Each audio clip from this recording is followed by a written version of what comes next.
The Samsung Galaxy S21 5G was released in January 2021 and has become a substantial part of my tech life. In this video, I'm doing a long-term review of the Samsung Galaxy S21 5G still in 2025. In spite of the fact that it was released in January 2021 and has been in the system for over 4 years, it is still a really solid device in 2025. This is a practical review of my use case of the Samsung Galaxy S21 5G. If you are new on this channel, my name is Beku. Subscribe and let's move. The first thing that makes the Samsung Galaxy S21 5G say a relevant smartphone for discourse or discussion has to do with the software. This device, released in January 2021, came with Android 11 and currently it has OneUI 7 and Android 15.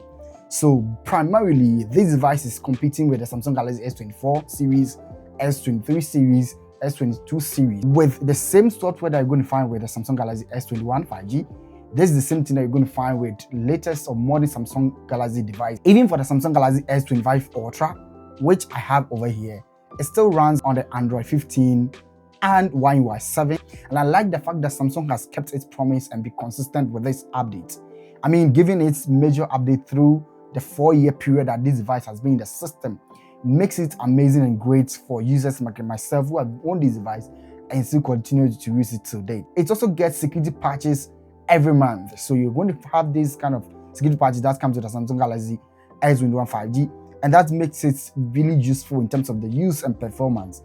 There are no bugs, there are no slowdowns that you're going to find with it, and that also goes on to prove a point that Samsung has not slouched on this and it has remained really in tune with the fact that it's able to give update to each device. And I also do not know whether Samsung is going to give this another major update, maybe Android 16 OneUI 8 or maybe Android 17 OneUI 9 or whatever that Samsung could decide to do.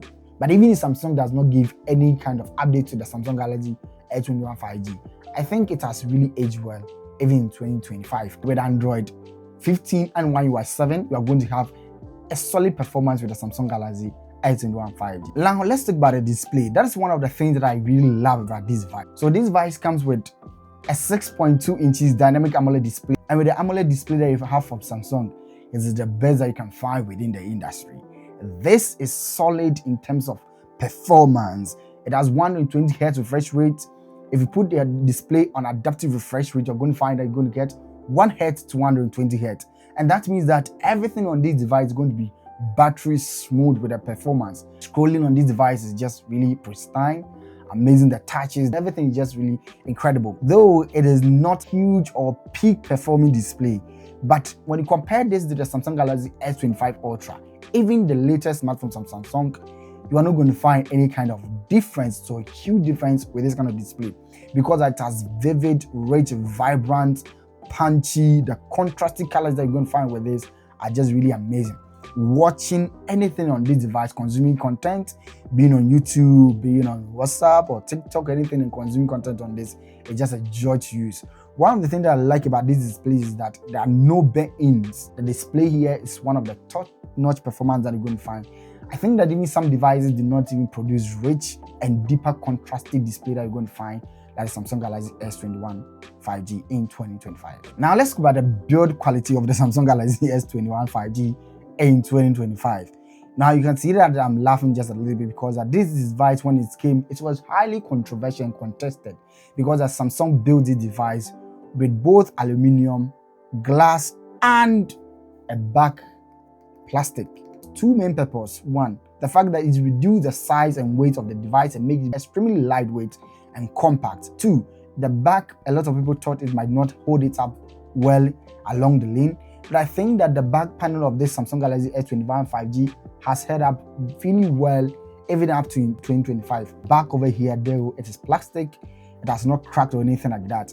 If you compare this to other devices that have back glass, you realize that when they fall down or smash down or smack into a device or anything like that, this one is going to have a better resistance because it is plastic, and plastic does not break easily as compared to glass. As IP68 rating, the same thing you're going to find with the Samsung Galaxy S25 Ultra. Samsung has not really improved when it comes to certain features in terms of the build quality of this device. One of the things that I love about this is the compactness. That is the reason for which I've not changed this device to use any other device. It fits really well into my palm, and the edges over here, they are really built so nice.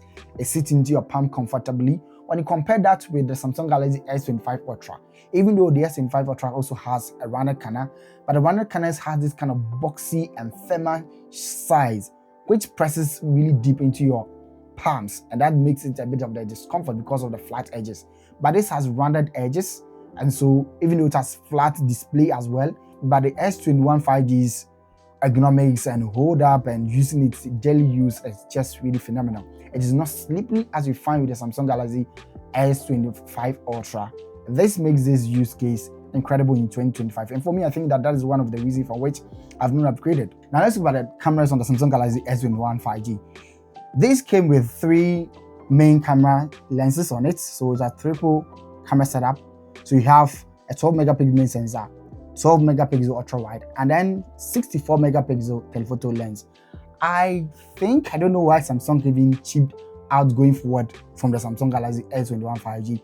Comparing this to the Samsung Galaxy S25 that you have over here, the S25 Ultra does not even boast of a 3x telephoto lens at 64 megapixel, because the telephoto lens that you find on the Samsung Galaxy S25 Ultra, which has been the 3S, it's using just a 10 megapixel sensor, which is quite updated. And consider that Samsung would downgrade from a 64 megapixel sensor to a 10 megapixel is just hilarious. The cameras here are not a letdown. They still produces some of the punchy, rich, vibrant colors that you're going to find with any device. Of course, it cannot compete with the latest device that you find in the market, because that this is an old sensor that you find over here. But the performance in terms of good lighting scenarios, being daylight, being indoors where you have ample amount of light, it's going to produce great shot quality. Some of the pictures that I take and share on my social media are taken with the Samsung Galaxy S21 5G, because I take devices of my phones, of my tablets, or sometimes even of my desktop setup, and also of my cameras that I share online. It only has a letdown, especially in extremely low light situations where the cameras or sensor here cannot keep up with most of the competition you're going to find. But I think that overall, the Samsung Galaxy S21 5G's cameras over here for casual use, for daily snaps and all that, it still performs incredibly well. It shoots 1080p videos all the way to 8K. Yes, it shoots the same 8K as you find with the Samsung Galaxy S25 Ultra. And I think that the Samsung Galaxy S21 5G is still holding up in terms of its cameras. The image quality here, the video capability over here is just really phenomenal. When I started posting consistent on my YouTube channel, right somewhere around, let's say, late 2023, this was a camera that I was using to record my videos.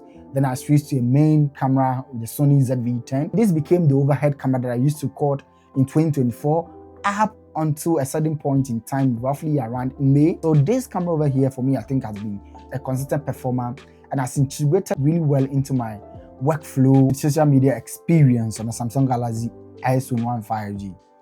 The social media experience on the Samsung Galaxy S21 5G, for me, I think it's still a flagship level. In my use case, I'm using it specifically to manage my social media account, my YouTube channel, to my TikTok handle, to my Facebook, to my IG. These are primarily what I use my Samsung Galaxy S21 5G to do. And the fact that it handles everything remarkably has become a substantial part of my content creation journey. It has remained something that I use over the period. Before recording this video, I posted the unboxing of the Sony FX30 on both my TikTok and IG handles.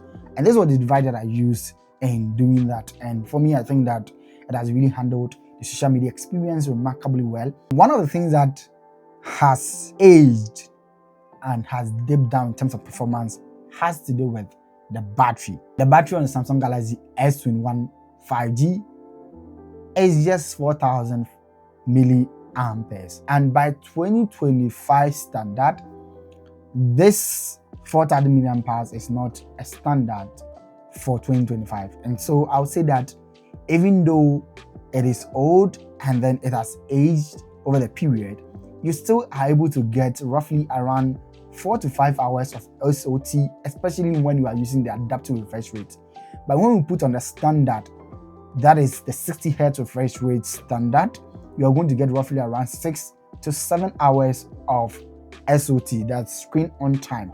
If I take it out in the morning and I still come back in the evening, I might probably have around like say 15% on it, which is quite a great thing because that I used to listen to music a lot and I'm always on social media with this kind of device. If you're going to buy this used or refurbished or going to buy it from any store, bear in mind that the battery on the Samsung Galaxy S21 5G might not perform substantially and incredibly well compared to its competitors in 2025. In 2025, would I recommend the Samsung Galaxy S21 5G? Well, let me be very honest with myself and to my viewers. I wouldn't necessarily recommend the Samsung Galaxy S21 5G in 2025. And that is because of a simple reason. There are other better devices in the market, and this is a little bit older, considering that it is 4 years plus in its kind of life cycle. So if you're someone that really is looking for a device to use to manage your social media account and all that, this will be a great device for you. But I wouldn't say that it's going to be a top performer as we find with other devices. So roughly around this current price in terms of refurbished or maybe used market, you are going to get around like $200+. I think you can rather use that money to invest in other brands or other kind of devices. But I think that if you want to stay within Samsung's ecosystem and use it, you are in a different kind of jurisdiction. Certain countries that do not really have a lot of phones coming to the market. If you get a Samsung Galaxy S21 5G, you are going to use it and you are going to really enjoy it because there's an amazing display, there's incredible build quality. The cameras here are substantially good for what it's able to do. And in terms of performance, it has no slouch. It performs amazing well, even in 2025. But I think that the letdown is that you're going to find that the battery is a little bit weaker, and also it is not a flagship device currently as you can find with that device. But this was a top performer from Samsung as far as back in 2021.